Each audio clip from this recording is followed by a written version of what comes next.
자, 세 번째 질문이었었던 홍콩 교육은 국제학교에서 해야 한다. 저는 국제학교 교육을 받았지만 오히려 필요한 것 같지는 않은 것 같아요. 이제 특히나 저는 여러 회사를 좀 많이 옮겨 다녀봤는데 나온 사람들이 그렇게 많은 것도 아니고 뭐 로컬도 있고 한국에서 바로 취업한 사람들도 많이 있고 거의 많이 섞여 있는 상태이기 때문에 특히나 홍콩 같은 경우에는 이제 주 언어가 영어다 보니까 영어 공부는 중요할 것 같아요. 하지만 굳이 국제학교를 나와야지 뭐 좀 더 어드밴티지가 있다 그런 건 전혀 아닌 것 같아요. 근데 많은 사람들이 이제 국제학교에 자녀들을 보내는 이유가 영어를 배우기 위해서잖아요. 네. 근데 국제학교를 안 가면서도 영어를 제대로 배울 수가 있을까요? 정현 씨 자녀들 지금 두 분. 네. 네. 어떤가요?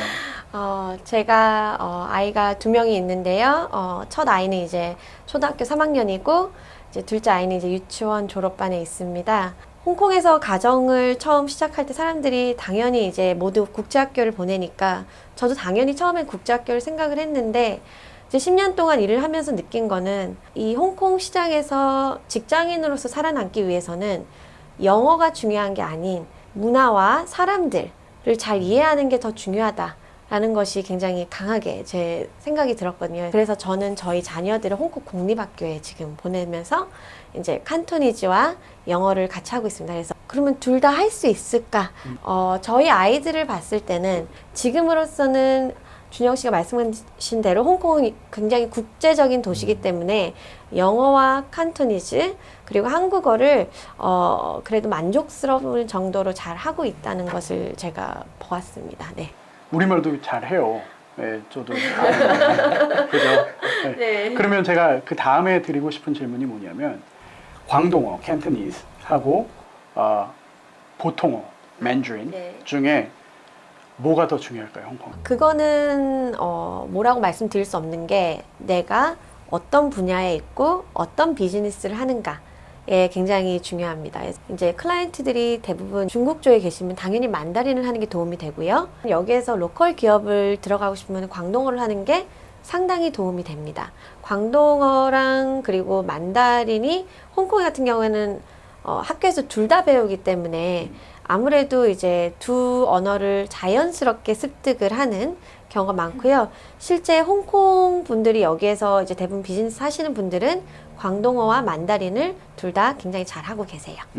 아무래도 뭐 광동어로 교육을 받다 보면은 맨주린을 공부하는 거는 훨씬 더 수월하겠죠. 네, 맞습니다. 홍콩 같은 경우에는 굉장히 국제화가 되어 있어서 특히나 핀텍 같은 경우에는 좀 새로운 분야다 보니까 회사들이 이제 보통 아시아에 처음 넘어오면 홍콩에다가 지점을 세워요. 그러면 이제 모든 언어들을 해야 되는 영업인들이나 아니면 거기에서 일하는 직원들이 필요하거든요. 그렇다 보니까 영어를 하긴 해야 되지만 그게 그렇게까지 중요할 것 같지도 않을 것 같습니다. 근데 저희 회사 같은 경우에도 한국팀이 홍콩에 있고 이제 한국으로 자주 출장을 가는 경우가 많고요. 핀텍 회사들은 이런 경우가 굉장히 많은 것 같아요. 보통 홍콩이나 싱가포르에 아시아 지사를 두고 다른 나라로 출장을 많이 가는 경우가 많이 있는 것 같습니다. 준혁 씨가 지금 한국 팀 말씀을 하셨는데 팩셋도 한국 팀이 크기가 큰가요? 네, 저희도 한국 팀이 있고요. 저는 항상 한국 사람들을 찾고 있어서 네, 저희 회사 쪽으로 이 기회를 이용해서 이 기회를 이용해서 피아를 워킹맘으로서 홍콩에서 근무를 하는 게 상당히 도움이 많이 된다라고 말씀을 하셨는데 구체적인 사례가 있을까요? 저는 이제 남편이랑 저랑 둘 다 일을 하기 때문에 맞벌이기 때문에 아무래도 맞벌이 부부의 가장 큰 고민은 육아 아닐까라고 생각이 됩니다. 그래서 홍콩에서 일하는 부분의 장점은 이제 법적으로 필리핀이나 인도네시아 가사 도우미가 입주하여서 이제 육아와 집안일을 같이 이렇게 도와주고 있는데요. 직장을 나가고 그리고 그 시간 동안은 제가 일에 집중할 수 있도록 그 집을 잘 봐주는 가사 도우미가 있어서 또 일을 할 때 굉장히 마음 놓고 열심히 일을 할 수 있는 게 장점이 아닐까. 그 외국 다른 도시들하고 비교를 해도 그 가사 도우미들의 급여가 상당히 정부 차원에서 낮게 책정을 해놨기 때문에 물론 이제 그 분들이 살다가 오신 그 나라에서는 굉장히 높은 봉급이겠지만 네. 그런 게 경제적으로도 부담이 덜 되죠. 네, 맞습니다. 그렇기 때문에 이제 정부에서 아무래도 그 급여랑 이런 거를 굉장히 이제 투명하게 정책으로 잡아놨기 때문에 입주 도우미를 고용하는 데 있어서 이제 부담이 한국보다는 덜 되는 편이고요. 그것 때문에 이제 홍콩의 많은 이제 여성분들이 여러 산업에 걸쳐서 진출을 하고 또 특히 금융권에서도 여성분들이 이제 시니어 매니저로 많이 또 계시는 것을 제가 보고 있습니다. 그런 의미에서는 또 홍콩이 하나의 취업의 매력이 되는 도시가 아닐까라고 생각됩니다. 워킹맘들의 천국 홍콩. 천국일까요? 아무튼 좋은 곳은 확실합니다. 네. 홍콩에서 워킹맘으로 살아가는 데 있어서 또 다른 장점이 뭐가 있을까요? 특히 이제 뭐 출산휴가를 가거나 아니면 또 엄마로서 갑자기 급한 학교 일이 있어서 좀 이렇게 반차를 내고 가야 될 때 굉장히 관대한 부분이 좀 많습니다. 그래서 특히나 뭐 저희 회사도 굉장히 가정을 중요시 하는 회사이기 때문에 제가 일을 하면서도 한 번도 이렇게 아이 때문에 일이 뭔가 상충되는 그런 일은 별로 없었던 것 같아요. 오히려 배려를 해주면 더 배려를 했지, 가정이 한 번도 제 일에 걸림돌이 되는 그런 부분은, 아직까지는 그런 부분을 느끼지 못했고요. 또 저희 회사뿐만 아닌 많은 회사에서 특히나 이런 진출해 계신 여성분들이 많이 계시기 때문에 그런 큰 커뮤니티가 좀 더 이렇게 워킹맘의 일을 편하게 할 수 있는 그런 정책들을 만드는 데 있어서 기반이 되지 않았을까라고 생각이 됩니다.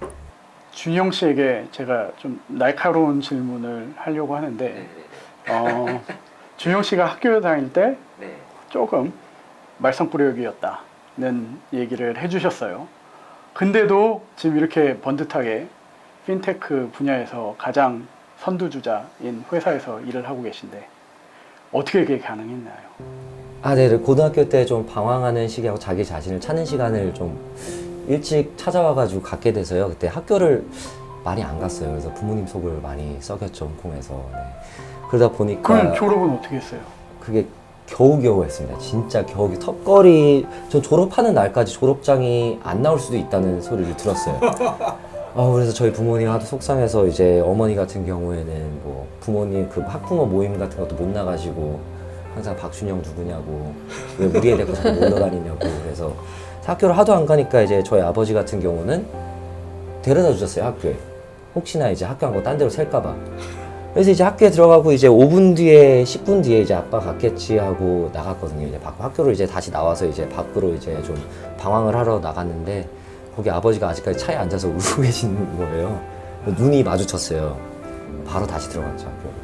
어머니 같은 경우에는 이제 학교 때 이제 학부모 그런 모임 같은 데도 많이 못 나가고 그랬는데 제가 이제 대학교를 가고 그때 좀 정신을 차렸어요. 이제 다른 친구들을 보니까 다 이제 좋은 대학교로 가고, 그래서 그 1년 동안 정말 모든 사람들하고 연락을 다 끊고 공부만 했어요. 진짜 처음으로, 태어나서 처음으로 그렇게 열심히 해본 것 같아요, 공부를.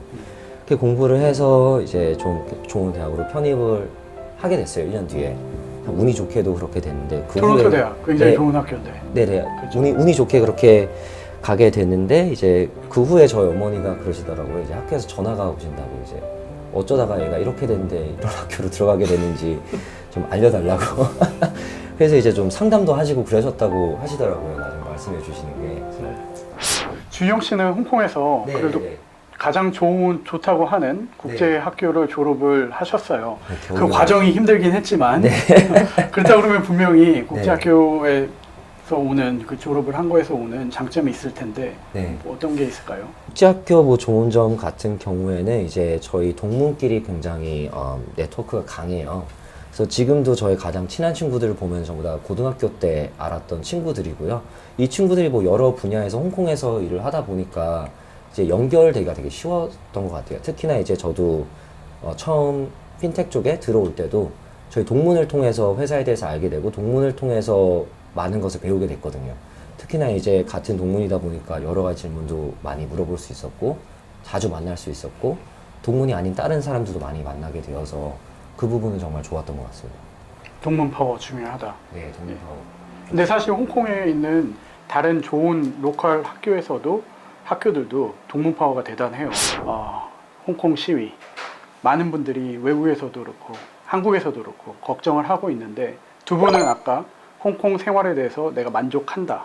제가 봤을 때는 홍콩의 메리트가 아직 사라진 것 같지는 않아요. 전혀 사라지지 않고 어떻게 보면 관광객 수는 확실히 줄었어요. 하지만 이제 홍콩은 어떻게 보면 금융의 아시아의 센터이고 그 회사들이 움직이거나 나가거나 그런 경우는 아직 하나도 없었고요. 어떻게 보면 전 세계 모든 인재들이 홍콩에 모이는 도시이고 집값도 지금 집값이 아마 세계에서 가장 비쌀 거예요. 그렇죠. 그래서 저는 지금 떨어지길 바라고 있는데 안 우리 모두의 희망이죠. 6개월이 지났는데 아직도 안 떨어지더라고요. 네. 근데 그걸 보면은 어떻게 보면은 여기서 사는 사람들이나 여기서 돌아가는 비즈니스에 대한 영향은 어떻게 보면 금융이나 핀텍 쪽은 특히나 더 적었던 것 같아요.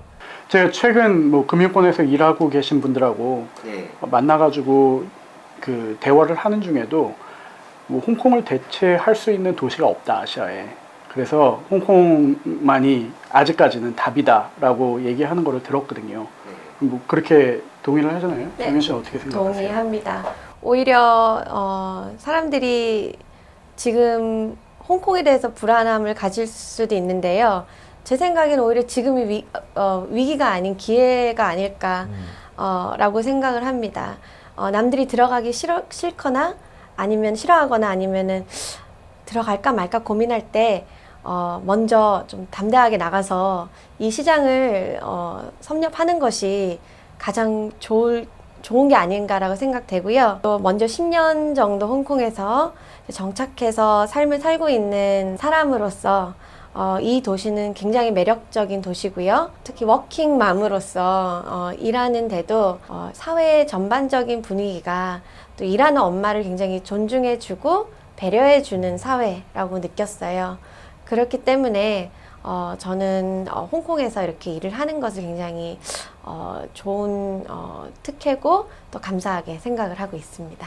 사실 어떻게 보면은 홍콩에 또 다른 위기가 찾아온 거죠. 근데 말씀하시는 게 이거를 기회로 만들 수 있다는 말씀이죠. 네, 맞습니다. 김정현 씨와 박준영 씨와 함께 이야기를 만들어 봤습니다.